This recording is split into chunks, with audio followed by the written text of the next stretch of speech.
Welcome to this week's episode of The Director Series. And this week we are covering a director who I feel is criminally underrated in the sense that he almost has been forgotten almost, I would say, amongst the younger generation, which understandable, but at the same time it's kind of like it needs to be addressed because yes, he hasn't made a new film in probably he hasn't made a couple films in the last decade. They just weren't very big films. I think his last film came out, I want to say, in 2022 or 3, and that was Juror Number 2. We are talking about Clint Eastwood. Now, Clint Eastwood's career has spanned over, 60-some years. Starting out in acting, and he did TV work. And a fun fact is that he actually had, in his contract, he couldn't do any other productions while he was shooting this TV show. However, his lawyers and his agent found a loophole, which was he could not shoot any other projects or work on any other projects in the United States. That did not include working in foreign countries on other productions, which sounds kind of strange, but in the 60s and into the 70s, a lot of foreign filmmakers were making American movies, and that's actually what gave him his huge stardom, or his break into stardom, is because he went over to Italy and made a little film called For a Fistful of Dollars, which of course is the first film in the Man with No Name trilogy. Fistful of Dollars for a Few Dollars More, and of course the grand daddy of them all, The Good, the Bad, and the Ugly, which is arguably one of the best westerns ever made, but that's a conversation for a different day. For he did not direct this film. That was Sierra Leone, which might butcher the name.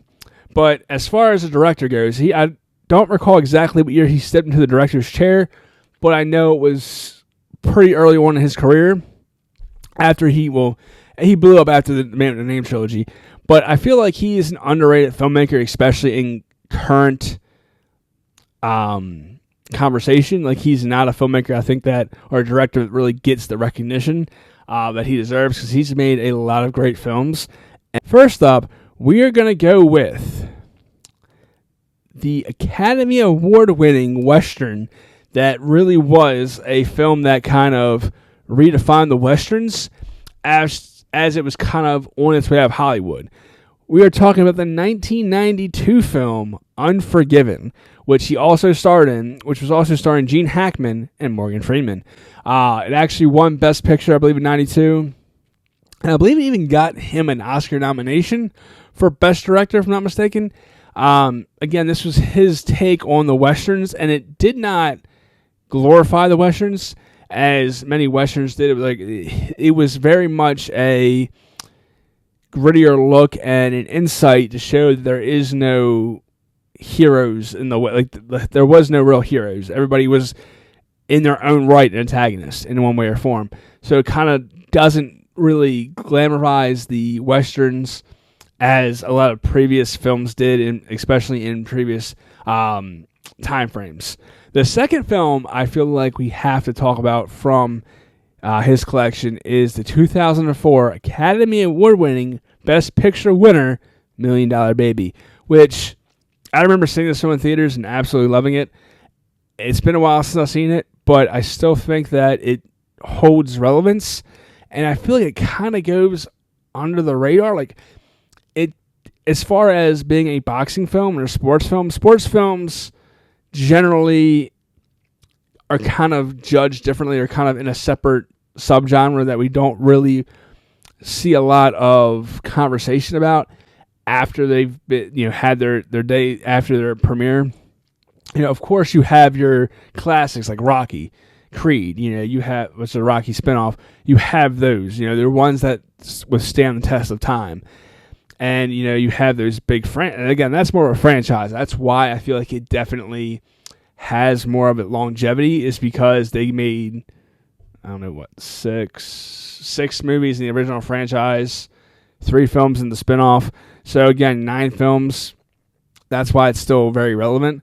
Whereas $1 Million Baby was a one and done, but I remember seeing it in theaters. I remember it being a very big deal.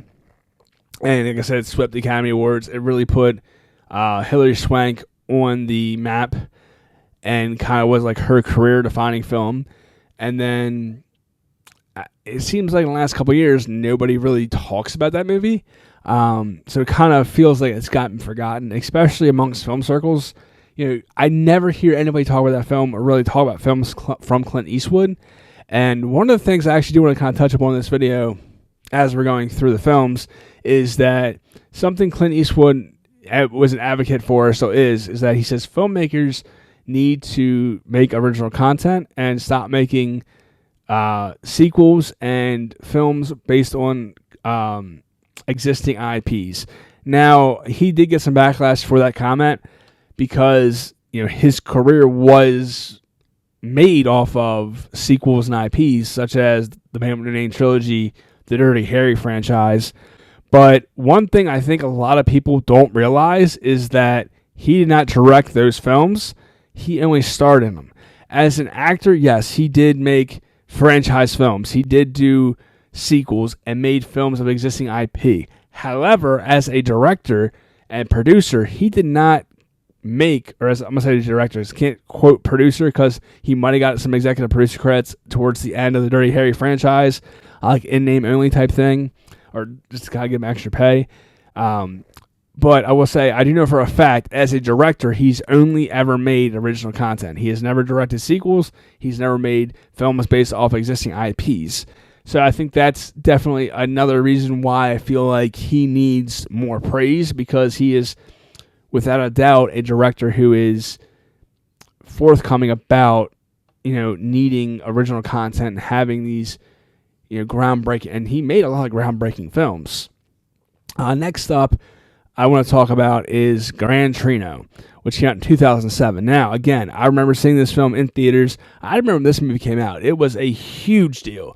Even if this was even like a little bit, I was a movie nerd, or a movie geek back then, in the sense that I bought every single movie that came out the day it came out. I watched a lot of movies, although it wasn't like in the AV club. But again, my school didn't have an AV club, especially at that time. I think I was in middle school, so we didn't have an AV club. But but at the same time, I've been collecting movies since I was 8 years old. Very much into movies, just not into them on the same level I am now, and on that same geekdom, I guess you'd say. But just among, and back then, of course, you had video stores, so I hung out at the video store a lot. There was one literally like right down the street from my house, like a mom and pop store that I used to hang out in like every day. So again, back to the point is that Gran Torino was a huge film when it came out. It definitely was a landmark of its time, and it definitely was a huge blockbuster. But I feel like, again, it's one of those films I feel like nobody talks about anymore. It doesn't really have that long-lasting effect. And again, him as a filmmaker, I feel like people don't talk about. I think part of the problem is he hasn't made a lot of films that kind of appeal to the film bros, I guess you want to say. Like Kubrick. Kubrick is the golden standard of filmmakers, even though he hasn't made a movie since 1999. Which was his final film, Eyes Wide Shut. He actually, I believe, died 3 days after they finished the film. So again, he had more of a legacy, I feel like, whereas Clint Eastwood's legacy is still there. It's just not, I don't think, as strong in, more younger film geeks, if you will. So again, I think it's one of those films that was made a huge impact at the time, but has kind of went by the wayside, I feel like. And then, of course, we have to talk about one of his most iconic films. Should I actually thought I lost track of where I was going with that one. And then, of course, I want to talk about one of his more modern films that I feel like got a lot of recognition. It was very hyped around the time it came out, but again, has kind of went by the wayside, and that is American Sniper, which came out in 2014, starring Bradley Cooper. And again, it got some Oscar buzz, and it was kind of a big deal at the time, but I feel like, again, it's one of those films that was, huge when it came out, but kind of sizzled out and isn't still highly regarded, or not even highly regarded. So I'm not going to say if you ask people, what their thoughts on the film are, they're not going to have high praise for it. But I feel like it's not a film that is talked about, especially like war films. It's not one of the ones that are in most people's go-to when they talk war films. Final film I want to talk about is his 2006 film, Letters from Iwo Jima, which is a World War II war film that got nominated for 4 Oscars, 1 Best Sound Editing, but more importantly, got him an Oscar nomination for Best Picture and Best Director, because if you know Clint Eastwood, he tends to produce all the films he stars in, and he also directs them. For a very vast period of his career, he directed everything he starred in, and he also produced it. Like, he was the producer, director, and star, which not a lot of filmmakers, have that control. I'm not too familiar with too many filmmakers who are the head producer of the films they direct. And again, to kind of split the herrings, the producer has the role of, almost the final say of the film, because they're the ones who answer to like the middleman between the director and the studio. So the producer has a decent amount of weight usually, depending upon the production. Sometimes it's a director-driven film. Other times it's a producer-driven film, and the producer has more weight than the director. But again, that could just depend upon the production. But generally speaking, producers have they hold a lot of weight.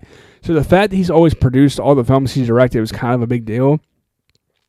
And again, this is one of those films where I feel like it is well received critically.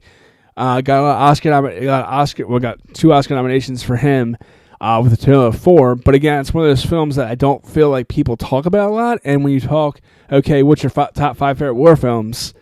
I've never seen it in anybody's top 5. I don't see people talking about it in regards of great war films. And I feel like that, again, Clint Eastwood as a filmmaker is just kind of null and void to the upcoming film geeks or upcoming film nerds or film bros, what you call them. And I feel like his filmography is not focused on as much as, Kubrick, Tarantino, Spielberg, Scorsese, the ones that are more on the forefront of film conversations today. So that's why I decided to pick Clint Eastwood for this week's Director Series and make him the Director of the Week. As always, thanks for watching. Again, hit that subscribe button for daily content. We have a couple ongoing series that we're going to be releasing weekly. Of course, we release movie reviews and other movie news and conversations about film. Again, post pretty much every day, so hit that subscribe button to never miss a video.